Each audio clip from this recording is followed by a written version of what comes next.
Bear down. It's 4 in the morning in Springfield, and the Bears Stadium bill just died. Not in some epic floor fight, but because the House literally packed up and went home. No vote, no debate, nothing. And while Illinois sleeps, Indiana is sitting at the table with $1 billion in incentives ready to go. Right now, I'm going to break down exactly why this moment could be irreversible, and also why there's one very specific political reason to believe this thing isn't dead yet. But that's not the only thing moving out of Hollis Hall today. Josh Sweat just entered real trade territory. And not because the rumors got louder, but because today, June 1st, the cap rules change and the edge rusher market blows wide open. The Bears are involved. The Packers are looking too. And in a minute, I'm going to tell you exactly why Ryan Poles has to win that bidding war, and also why paying for Sweat could be the most expensive mistake of this entire offseason. And just when you think you've got the full picture on this roster, there's a quiet war happening that nobody in the Windy City is watching. Tyreek Stevenson, $6.4 million, is losing his job right now to a fourth-round rookie the Bears grabbed with a third-round grade. I'm going to show you the exact numbers that make that change inevitable, and the one psychological reason Stevenson still hasn't fully recovered. All of that right now. Let's get into it. Okay, I need y'all to understand exactly what happened this weekend because there is a lot of confusion floating around, and I want to be surgically precise before I give you my honest take on all of it. Last week, the mega projects bill, the one that would have given the Bears fiscal certainty in Arlington Heights through a payment in lieu of taxes mechanism, the pilot, died. It died because Chicago Democratic senators blocked it. They did not want to give the Bears a tax deal that, according to Cook County Treasurer Maria Pappas, could amount to over $1 billion across 40 years. That number, technically accurate but deeply misleading in how it was framed, was enough to freeze the process politically. And once that bill was dead, the clock started ticking on everything else. So, in the final hours of the session, a completely new bill emerged out of nowhere. House Bill 958, a brand new framework. Instead of the pilot structure, this one requires the Bears to finance stadium construction themselves, and then hand the building over to a new municipal stadium authority, which would then lease it back to the team. The logic is simple. A publicly owned building pays 0 property taxes. That gives the Bears the fiscal certainty they need to secure private financing. And bro, the structure of this thing is almost identical to what Indiana already has waiting for them in Hammond. Does it sound reasonable? Depends on how you look at it, and I'm not going to sugarcoat the real tension here, because there is one fundamental difference that matters enormously. Under the original Arlington Heights plan, the Bears own the stadium. Under this new model, they are tenants. You build it with $5 billion of your own money, and then you hand the keys to the city. That changes the long-term asset value of the investment in a significant way. Owning a $5 billion asset on your balance sheet is categorically different from holding a 35-year lease. That is not a minor detail. That is the entire ballgame in terms of how a franchise builds generational wealth. Now, what actually happened with this bill? The Senate passed it. At 4 in the morning on Monday, 37-17, a solid margin. And the House went home. Speaker Chris Welch said there is a lot of work still ahead of us and that they will continue discussions over the summer. He did not call the House to vote. The spring session ended without the House even putting the issue on the floor. Here is my direct read on what that moment means. When the House Speaker says we will continue conversations over the summer, what he is saying in political language is this: we do not have the votes right now, we need time to build consensus, and we are betting that the Bears are not going anywhere just yet. That is a bet. It might be the wrong bet. Because something critical changed starting yesterday. Under the Illinois Constitution, once the spring session ends, the threshold to pass legislation goes up. It is no longer a simple majority. Now you need 3/5 of both chambers. That means 71 votes in the House and 36 in the Senate. The Senate already hit 37 with the early morning bill, so there might be a path there. But the House needs 71 votes on legislation that many members have not even fully read. That is a considerably higher bar, and nobody should pretend otherwise. Mayor Brandon Johnson came out and said Chicago still represents the strongest opportunity. He said the city has a publicly owned site the team has already vetted, an existing sports authority with dedicated revenue, and a framework to move a deal forward. The line that stood out to me was this one. He said legislators ultimately reached the same conclusion the city reached in 2024. That is the mayor saying, without saying it directly, that he and the Chicago delegation made sure the original megaprojects bill did not survive, because the publicly owned model that emerged at the last minute is more compatible with what Chicago wants. That is high-level political maneuvering, and it is precisely the kind of move that has been blocking this process from the beginning.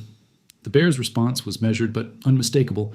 They said they will finalize their evaluation of both Arlington Heights and Hammond, and they remain on their previously communicated late spring or early summer timeline for a decision. They did not say Illinois is dead, But they also did not say Illinois is still the frontrunner. That strategic neutrality is exactly what you say when you are seriously considering Indiana. And Indiana is right there. Front Office Sports reported today that Indiana's bid gets more real after Illinois missed its chance. The state already has approved legislation, up to $1 billion in incentives committed. Governor Mike Braun has been publicly optimistic for months. The Hammond site sits right off the Skyway, basically across the street from Chicago's southeast side. We are not talking about Memphis. We are not talking about a franchise relocation to the desert. This is literally the state line. Now I'm not going to hide the real problem with Hammond, because that would be intellectually dishonest. The site has environmental remediation challenges. It is close to a Superfund site. Building on land with that kind of industrial history carries costs that can be enormous and unpredictable. That is a risk that lenders will want to quantify before committing. But look, Illinois has its own problem, and that problem has a name. It is called the Chicago political machine that would rather see the Bears leave the suburbs than build 10 miles outside of the city limits. Look, I could be wrong, but I genuinely believe that if Illinois does not call a special session before the Bears' self-imposed decision deadline, which they said is late spring or early summer, the Bears are going to Hammond, not because Hammond is perfect, but because Hammond has certainty and Illinois has summer conversations. And in business, certainty almost always wins. That said, Representative Cam Buckner was honest this morning when he pointed out that the bill that passed the Senate in the middle of the night has an effective date of January 2027. That is an explicit legislative acknowledgement that there is still time. The vehicles are there. The conversations are ongoing.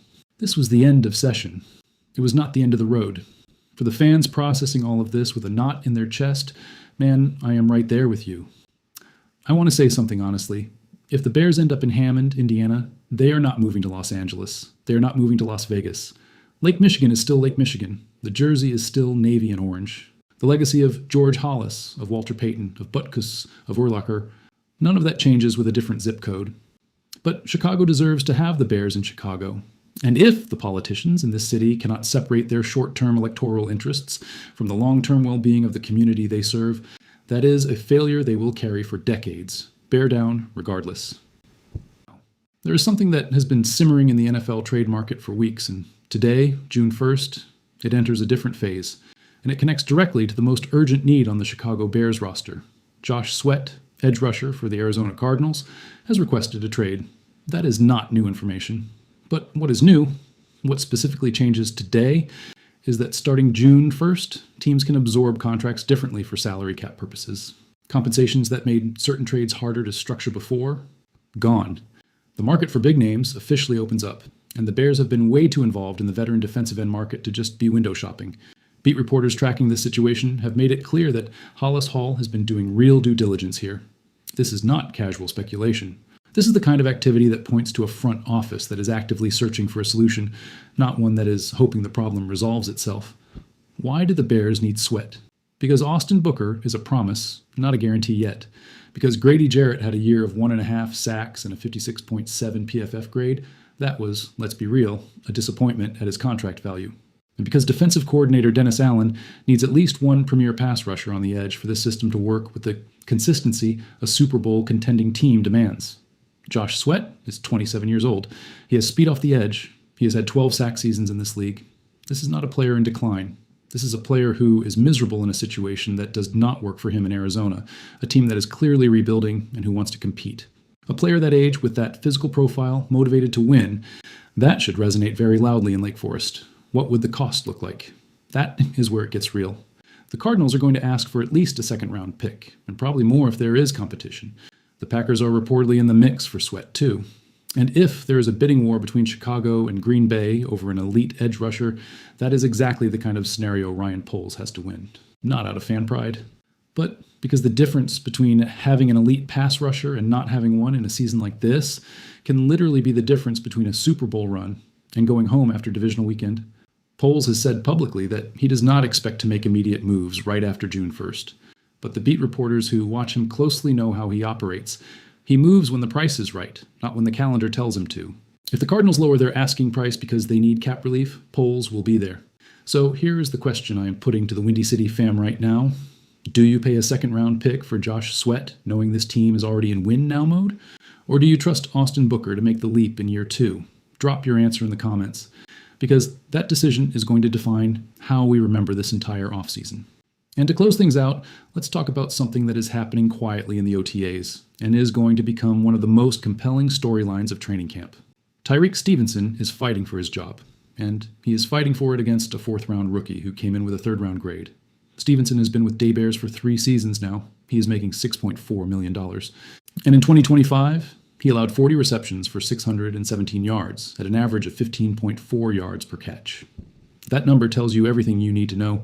Opposing offensive coordinators found Stevenson, identified him as the weak link, and attacked him systematically. That is a real problem. And the elephant in the room is that Hail Mary moment in 2024 against the Commanders.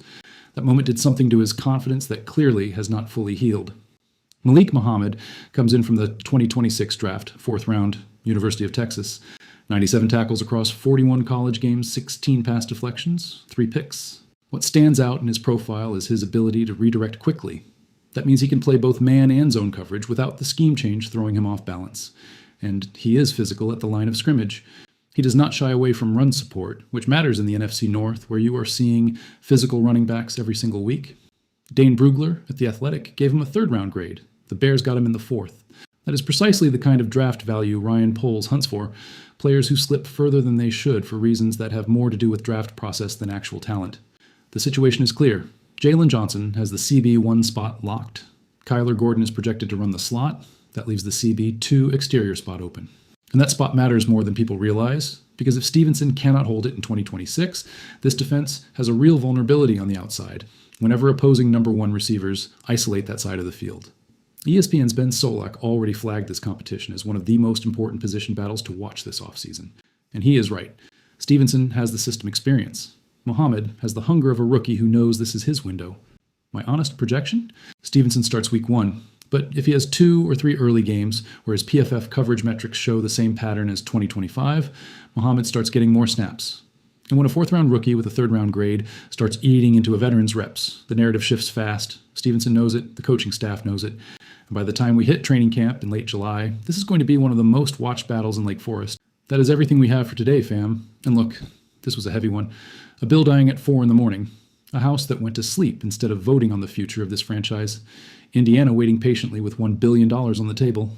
Josh Sweat getting hotter by the hour. And a cornerback battle that could quietly define the back end of this defense. But here is what I hold on to through all of it. I trust Ryan Poles. I trust Ben Johnson. And more than anything, I trust Caleb Williams, the man who just finished his first full season with 27 touchdowns and 7 interceptions, and who has not come close to his ceiling yet. The whole NFC should be scared of what is coming. Bear down. Always. If this video gave you something, hit that like, subscribe to stay in this with us, and tell me down below, do you think Illinois finds a way to close the deal, or are the Bears headed to Indiana? I want to read every single one of your answers. See you in the next one.